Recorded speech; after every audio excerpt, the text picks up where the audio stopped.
କୁହାଯାଏ ଯେବେ ପାହାଡ଼ରେ ବିସ୍ଫୋରଣ ହୁଏ ତାହାର ଶବ୍ଦ କେବଳ ମାଇନ୍ସ ଭିତରେ ରୁହେ ନାହିଁ, ତାହା ସହରର ଗଡ଼ି ଏବଂ ସାଧାରଣ ଲୋକଙ୍କ ଘର ପର୍ଯ୍ୟନ୍ତ ପହଞ୍ଚେ।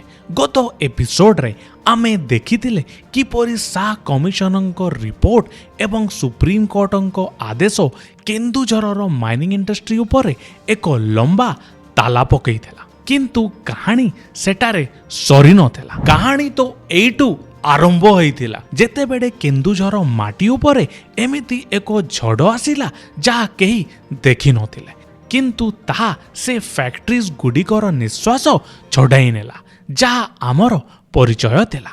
ଗୋଟେ ପରେ ଗୋଟେ ଏହି ଜିଲ୍ଲାର ସବୁଠୁ ବଡ଼ ଉଦ୍ୟୋଗ ଗୁଡ଼ିକ ତାସ୍ କାର୍ଡ ପରି ଖସିବାକୁ ଲାଗିଲା। ଏହାକୁ ଆପଣ ଏକ ଡୋମିନୋସ୍ ଇଫେକ୍ଟ କହିପାରିବେ, ଯାହା କେନ୍ଦୁଝରର ଏକ ବିଶାଳକାୟ ଇଣ୍ଡଷ୍ଟ୍ରି ଗୁଡ଼ିକୁ ଆଣ୍ଠେଇ ବସିବାକୁ ବାଧ୍ୟ କଲା। କଳିଙ୍ଗ ଆଇରନ୍ ୱାର୍କସ୍ ଠାରୁ ଆରମ୍ଭ କରି ପଡ଼ଶବଙ୍ଗାର ସେହି ଐତିହାସିକ ପ୍ଲାଣ୍ଟ ପର୍ଯ୍ୟନ୍ତ ଆଜି ଆମେ ଯିବା ସେହି ଭଗ୍ନାବଶେଷର ଯାତ୍ରାରେ, ଯେଉଁଠୁ ହଜାର ହଜାର ଘରର ଚୁଲି ଜଳୁଥିଲା, ଏବଂ ଜାଣିବା ଯେ ଏହି ଫ୍ୟାକ୍ଟ୍ରିଜ୍ ଗୁଡ଼ିକୁ କାହିଁକି ବନ୍ଦ ହୋଇଗଲା। କେନ୍ଦୁଝର ସହରରୁ ପାଖାପାଖି 20ରୁ 25 କିଲୋମିଟର ଦୂର ଚୁମ୍ପୁରା ବ୍ଲକର ପଡ଼ଶବଙ୍ଗା ଗାଁରେ ଆଜି ଏକ ବିଶାଳ ଢାଞ୍ଚା ନୀରବରେ ଛିଡ଼ା ହୋଇଛି। ଦୂରରୁ ଦେଖିଲେ ଲାଗିବ ଯେପରି ଏକ ଶୋଇଥିବା ଦାନବ ଉପରେ କଳଙ୍କି ଲାଗିଯାଇଛି। କିନ୍ତୁ ଆଜି ଯାହା ଭଗ୍ନାବଶେଷ ହୋଇଛି ଗୋଟିଏ ସମୟ ଥିଲା ଯେବେ ଏହାର ଚମକ ଏବଂ ନିଆଁର ଗରମ ପୁରା ଏସିଆ ମହାଦେଶରେ ଅନୁଭବ ହେଉଥିଲା। ଏହା କୌଣସି ସାଧାରଣ ଫ୍ୟାକ୍ଟ୍ରି ନଥିଲା, ଏହା ଥିଲା ଓଡ଼ିଶା ଶିଳ୍ପ ବିପ୍ଳବର ସବୁଠୁ ବଡ଼ ମାଷ୍ଟର ଷ୍ଟ୍ରୋକ୍। କଥା 1970 ଦଶକର ଶେଷ ଭାଗର।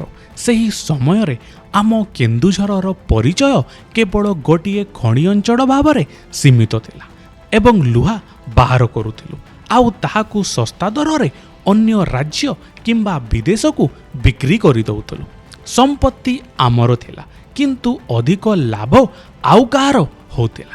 ସେବେ ଦୁଇଟି ବଡ଼ ଶକ୍ତି ହାତ ମିଳେଇଲେ, ଓଡ଼ିଶା ସରକାରଙ୍କ ସଂସ୍ଥା IPICOL ଏବଂ ଜଣେ ଦୂରଦୃଷ୍ଟି ସମ୍ପନ୍ନ ଟେକ୍ନୋକ୍ରାଟ୍ ଡକ୍ଟର PK ମହାନ୍ତିଙ୍କ ଟର୍ ଷ୍ଟିଲ୍ ରିସର୍ଚ୍ଚ ଫାଉଣ୍ଡେସନ୍।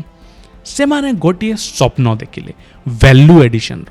ସେମାନେ ନିଷ୍ପତ୍ତି ନେଲେ ଯେ କେନ୍ଦୁଝର ମାଟିର ଲୁହା କେନ୍ଦୁଝରରେ ତିଆରି ହେବ, ଯାହାଦ୍ୱାରା କେନ୍ଦୁଝରର ଲାଭ ଅଧିକ ହେବ। ଏପ୍ରିଲ 1979 ଏହି ସ୍ୱପ୍ନକୁ ବାସ୍ତବରେ ପରିଣତ କରିବା ପାଇଁ ଓଡ଼ିଶା ସ୍ପଞ୍ଜ ଆଇରନ୍ ଲିମିଟେଡ୍ର ସ୍ଥାପନା କରାଗଲା। ଏହି ପ୍ଲାଣ୍ଟକୁ ସାଧାରଣ ଭାବନ୍ତୁ ନାହିଁ, ଏହା ଭିତରେ ଯେଉଁ ଟେକ୍ନୋଲୋଜି ଲାଗିବାକୁ ଯାଉଥିଲା ତାହା ସେହି ସମୟରେ ପୁରା ଭାରତରେ କାହାରି ପାଖରେ ବି ନଥିଲା। ସିଧା ଆମେରିକାର ଟପ୍ ଇଞ୍ଜିନିୟରିଂ କମ୍ପାନୀ ଆଲିସ୍ ଚାଲମର୍ସର ଉନ୍ନତ ମାନର ଡାଇରେକ୍ଟ ରିଡକ୍ସନ୍ ଟେକ୍ନୋଲୋଜି ଇମ୍ପୋର୍ଟ କରାଯାଇଥିଲା। ଭାବନ୍ତୁ ସେହି 80 ଦଶକରେ ଆମେରିକାର ଟପ୍ ଇଞ୍ଜିନିୟର୍ସ ଏବଂ ବିଦେଶୀ ଟେକ୍ନିସିଆନ୍ କେନ୍ଦୁଝରର ଏହି ଛୋଟ ଗାଁରେ ବୁଲୁଥିଲେ। ପଡ଼ଶବଙ୍ଗା ହଠାତ୍ ଗୋଟିଏ ଗ୍ଲୋବାଲ ମ୍ୟାପ୍ରେ ଆସିଯାଇଥିଲା। କିନ୍ତୁ ଆସନ୍ତୁ ଜାଣିବା ଏହି ମେସିନ୍ କ'ଣ କରୁଥିଲା ଯାହା ପାଇଁ ଆମେରିକାରୁ ଆଣିବାକୁ ପଡ଼ିଲା। ଏହି ମେସିନ୍ ସ୍ପଞ୍ଜ ଆଇରନ୍ ତିଆରି କରୁଥିଲା। ସରଳ ଭାଷାରେ ବୁଝିବାକୁ ଗଲେ ଯେବେ କଞ୍ଚା ଲୁହା ବା ଆଇରନ୍ ଓର୍କୁ ସମ୍ପୂର୍ଣ୍ଣ ନ ତରଡ଼ାଇ କୋଇଲାର ନିଆଁରେ ଗୋଟେ ବଡ଼ ଘୋରୁଥିବା ଭାଟି ବା ଫର୍ନାନ୍ସରେ ବହୁତ ଉଚ୍ଚ ତାପମାତ୍ରାରେ ପକାଯାଏ, ତେବେ ସେହି ଲୁହା ଭିତରେ ଥିବା ଅମ୍ଳଜାନ ଯୋଡ଼ିଯାଇ ବାହାରିଯାଏ। ଯାହା ବଞ୍ଚି ରୁହେ ତାହା ପୁରା ସ୍ପଞ୍ଜ ପରି ଛିଦ୍ରଯୁକ୍ତ ଏବଂ ହାଲୁକା ଲୁହା ହୁଏ। ଏହାକୁ ହିଁ ସ୍ପଞ୍ଜ ଆଇରନ୍ କୁହାଯାଏ, ଯାହା ଆଗକୁ ଯାଇ ଉତ୍ତମ ମାନର ଷ୍ଟିଲ୍ ତିଆରି କରିବା କାମରେ ଆସିଥାଏ। କିନ୍ତୁ ଆପଣ ଭାବୁଥିବେ ଯେ ଏଥିରେ ଏମିତି କ'ଣ ବଡ଼ କଥା ଥିଲା। ସେ ସମୟରେ ପୁରା ଦୁନିଆରେ ସ୍ପଞ୍ଜ ଆଇରନ୍ ତିଆରି କରିବା ପାଇଁ ମୋଷ୍ଟଲି ନ୍ୟାଚୁରାଲ ଗ୍ୟାସ୍ର ବ୍ୟବହାର ହେଉଥିଲା। ମିଡିଲ୍ ଇଷ୍ଟ ଆଉ ଆମେରିକାରେ ଗ୍ୟାସ୍ ଶସ୍ତା ଥିଲା, କିନ୍ତୁ ଇଣ୍ଡିଆରେ ଏହାର ଭାରି ଅଭାବ ଥିଲା ଏବଂ ଆଜି ବି ଅଛି। जदि आमे विदेशी गैस उपरे निर्भर करिथान्ते तेबे इंपोर्ट करिबारे ही अधिकांश इन्वेस्टमेंट हेइथान्ता किंतु केन्दुझर रे दुईटी जिनिस प्रचुर मात्रा रे भरी रहिथिला उच्च मानर कंचा लुहा एवं कोइला 1984 रे जेबे एही प्लांट निजर प्रथम व्यावसायिक उत्पादन आरंभ कला ता गोटिए ऐतिहासिक दिन थिला पूरा इंडिया रो सबुठारु प्रथम coal based sponge iron plant भितरु गोटिए यह पूरा दुनिया को शिखेला जे बिना नेचुरल गैस रे केवल कोयला एवं कंचा लुहा व्यवहार करी विश्व स्तरीय स्पंज आयरन किपरि तैयारी हुए देखु देखु पड़ोसपंगा गोटे गाँव एक छोट सहर रे पालिटी गला प्लांट चारि पाखरे टाउनशिप बसीगला मार्केट सजई होगला एवं हजार हजार स्थानीय लोकंकु परमानेंट चाकरी मिलीगला पड़ोसपंगार पवन रे धुआं तो थिला किंतु से धुआं उन्नतिर थिला कमेंट रे आपनक मत जणांतु से समय रे जदि एही डेवलपमेंट कंटिन्यू हेइतांता आजिर केन्दुझर केमिति हेइतांता जेउ प्लांट रो टेक्नोलॉजी को अध्ययन करिया पई गोटिए समय रे देश विदेश रु इंजीनियर माने आसुतिले 2012 आसु आसु सेही विशाल शिल्पर पाद तोडु माटी खसिबाकू लागिला एमिति गोटे भयंकर संकट आसिला जहाँ केन्दुझर समग्र सप्लाई चेन को पूरा परी ध्वंस करथिला यह कौनसी नेचुरल डिजास्टर नथिला यह थिला एक आईनगत भूमिकंप आपणक मतरे करप्शन रोकिया पई एमिति कठोर स्टेप जरूरी थिला कि कमेंट रे लेखंतु गत एपिसोड रे आमे शाह कमिशन एवं बेआईन खनि खननर सही कला अध्याय विषय कथा होइथिले जेमिति शाह कमिशन हजार हजार कोटीर दुर्नीतिर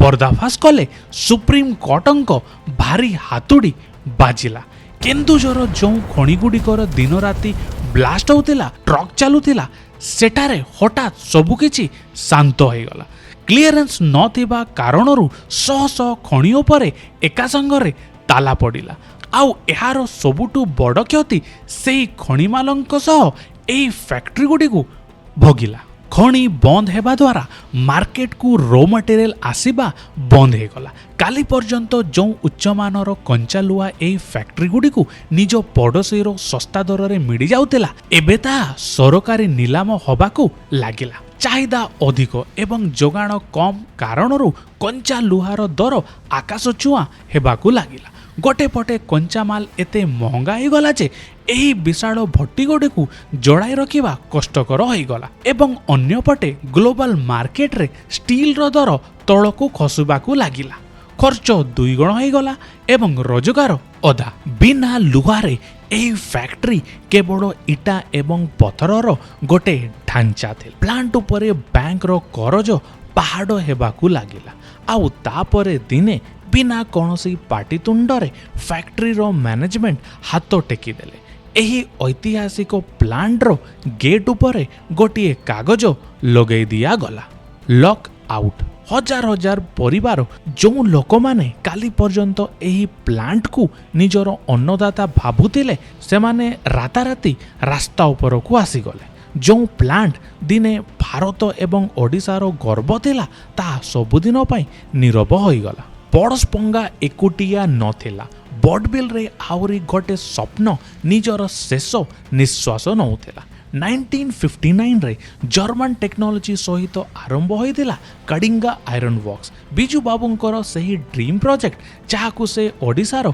उन्नति पाई तैयारी करथिले एक समय रे एही प्लांट पूरा एशिया रे श्रेष्ठ फाउंड्री ग्रेड पिग आयरन तैयारी करुथिला किंतु 2014 एवं 15 रो सही डार्क फेज एही सरकारी प्लांट को भी खाईगला कारण सही पुराना बेमारी खराब अवस्था एवं पुराना मेसिन जहाँ बिजुड़ी एवं कोयला अधिक व्यवहार करुथे कंचा माल न मिलिबा एवं पाखापाखि 63 कोटी टंकार क्षति सरकार एहाकू सेल को बिक्री करिया पई चेष्टा मध्य कले किंतु डील फाइनल हे पारिला नाही फेब्रुआरी 2015 रे सही प्लांट जहाँ अर्ध शताब्दी धरी बडबिल को जीवन देइथिला सबुदिन पई बंद हे गला जदि आपण बा आपणक परिचित केही एही प्लांट सहित जड़ित थिले तांकर कहानी कमेंट रे शेयर करंतु। जदि आपणकु लागुची जे केवल एही दुईटी बड़ नाम पड़िला तेबे आपण भूल भाबुछंती। सा कमिशनरक रिपोर्ट एवं तापरे आसीथिबा आईनगत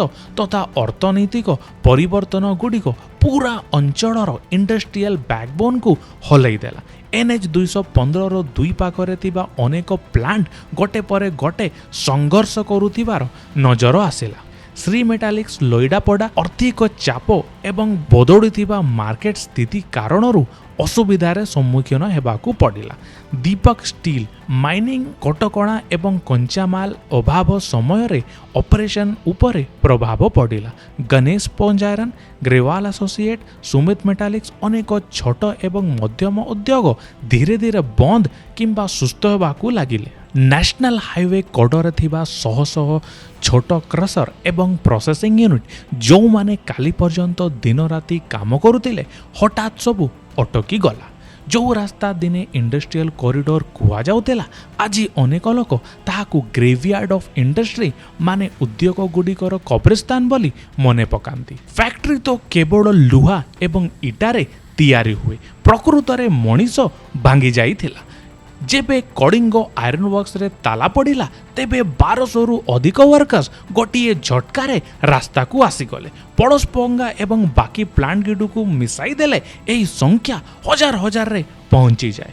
लोक माने मास मास धरी कलेक्टर ऑफिस आगरे धरणा देले, ना एमानंकर दरमा आसिला ना एमानंकर पीएफ रो टंका मिलिथिला। जो मानंकर बयस 50 उपरे होई जाइतेला तांकू आउ केही काम मध्य दौ नथिले। पिला मानंकर पाठपढ़ा अधारे रहीगला। बैंक वाला घर एवं गाड़ी टाणी नेले। यह केवल चाकिरीर क्षति नथिला, यह केन्दुझरर गोटिए पूरा पीढ़ीर क्षति थिला। जो माने उन्नतिर स्वप्न देखिथिले एवं बदଳରେ तांकू केवल कलंकी लगा ताला मिलिला। भूल सिस्टम रो थिला, भूल बेआईन खनि खनन करुथिबा लोकंकर थिला, किंतु दंड सही साधारण लोक माने भोगिले जार सही चोरी सहित कौनसी संपर्क नथिला। कहानी अधिक लोकंक पाखकू पहुंचीबा दरकार। वीडियो को निश्चय शेयर करंतु। गोटे पटे एही फैक्ट्री गुडी को ऊपर ताला पड़ुथिला, हजार हजार चुल्ली लिभुथिला, आउ केन्दुझर गोटिए गभीर अंधार रे बुडुथिला। किंतु कहंती ना सबुठु घन अंधार पर ही सबुठु तीव्र आलोक आसे। जेबे सबु किछि बर्बाद होथिला ठीक सही समय रे केन्दुझर इतिहास रे एमिति एक बड़ परिवर्तन आसिला जार आशा केही करि नथिले। एमिति गोटे टर्निंग पॉइंट, एमिति गोटे नुआ सिस्टम जहा एही भांगी जाइतिबा केन्दुझर को राताराती इंडिया रो सबुठारु धनी जिल्ला रे परिणत करिदेला। हठात हजार हजार कोटी टंका केन्दुझरर ट्रेजरी बा डिस्ट्रिक्ट फंड को आसीबाकू लागिला। एवं जानिबा कौन सही धनी हेबा केवल सरकारी कागज पत्र रे सीमित रहीगला कि ना साधारण श्रमिकों जीवन को मध्य बदलई पारिला। एई हजार हजार कोटीर रहस्य उपरु पर्दा उठेबा आमे आमर आगामी एपिसोड रे। चैनल को सब्सक्राइब एवं वीडियो को लाइक एंड शेयर करंतु एवं देखंतु केन्दुझर टॉक्स।